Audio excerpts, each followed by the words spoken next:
Existe uma substância gasosa em temperatura ambiente que compõe 21% do volume de ar seco da nossa atmosfera terrestre. Ela é fundamental para a vida de quase todos os seres vivos desse planeta, mas pode ser letal para alguns organismos. Você sabe de quem estamos falando?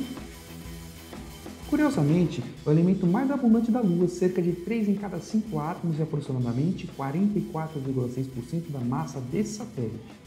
Na Terra, como elemento livre, constitui 21% da nossa atmosfera, 46% da litosfera e supera 85% da hidrosfera.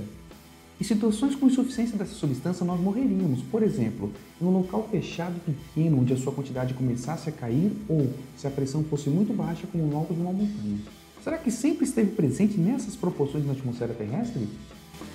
Para tentar responder essa questão, nós faremos uma viagem no tempo há bilhões de anos atrás, lá no início de tudo. Nosso planeta tem aproximadamente 4,5 bilhões de anos, portanto, podemos estimar que muitas modificações na sua forma e composição ocorreram nesse período. Por exemplo, o aparecimento de vida na Terra ocorreu há cerca de 3,5 bilhões de anos atrás. A atmosfera terrestre era composta de hidrogênio, amônia e metano.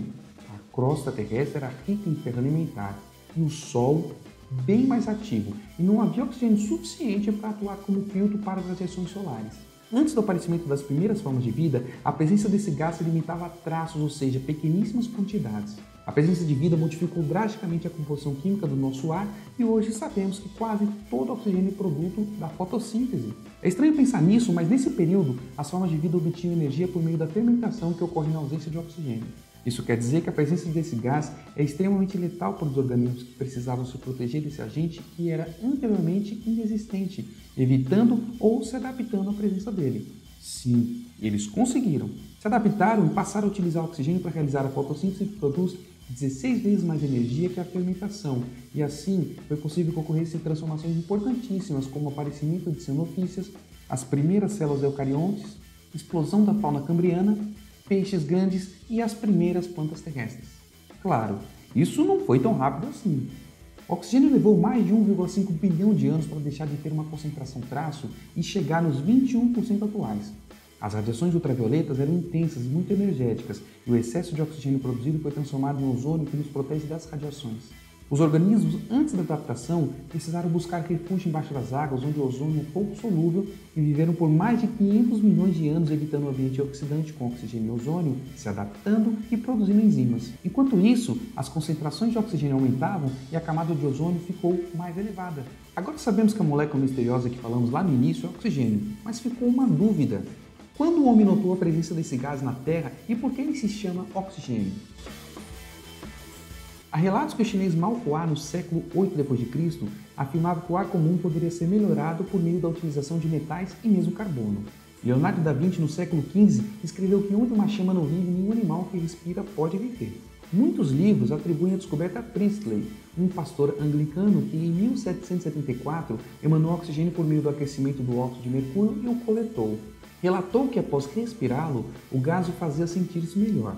De modo independente, na mesma época, Carl Scheller, um farmacêutico sueco, tinha produzido oxigênio poucos meses antes e o chamava de ar de Teulo, mas os resultados, infelizmente, nunca foram publicados. Etimologicamente, a palavra oxigênio, que tem origem grega, significa formador de ácido, e esse nome foi dado pelo famoso químico Antoine Lavoisier. Ele acreditava erroneamente que essa substância era essencial na constituição de todos os ácidos, mas percebeu que esse elemento era crucial para a combustão. E quimicamente, o que é o gás oxigênio? A molécula desse gás é composta por 2 átomos de oxigênio unidos por uma ligação covalente e 2 elétrons desemparelhados. Ele se liquefaz a menos 183 graus Celsius e, curiosamente, o líquido é magnético. Mas como assim? Isso mesmo, magnético. Em 1848, o físico Michael Faraday observou que o oxigênio líquido era atraído por um ímã, e isso acontecia por conta da presença de elétrons livres. Esses elétrons desemparelhados nos levam a crer que o oxigênio reagiria imediatamente com tudo que tivesse contato. Porém, ele é uma molécula relativamente inerte e, mesmo quando entra em nosso organismo, precisa de enzimas para catalisar as reações. Industrialmente, ele é produzido por meio da destilação de ar liquefeito, sendo utilizado para fazer aço, transformado em agente anticongelante, poliéster para garrafas, tecidos e em aparelhos médicos. Hoje sabemos que precisamos de oxigênio para manter o funcionamento dos nossos corpos e que o nosso cérebro morreria em minutos sem ele, mas há um limite inferior e superior que pode ser considerado seguro. Abaixo de 17% seríamos sufocados e caso não queiramos arder em chamas, é preciso não chegar aos 25%. Algumas pessoas doentes respiram ar enriquecido com oxigênio, mas se vivêssemos no ambiente cercado dele, estaríamos em perigo ao ponto de sofrer queimaduras severas, como o que aconteceu com os 3 astronautas da primeira missão Apollo em 27 de janeiro de 1967. Eles foram queimados vivos dentro da espaçonave em questão de minutos, quando a cabine que continha o ar enriquecido com oxigênio começou a pegar fogo.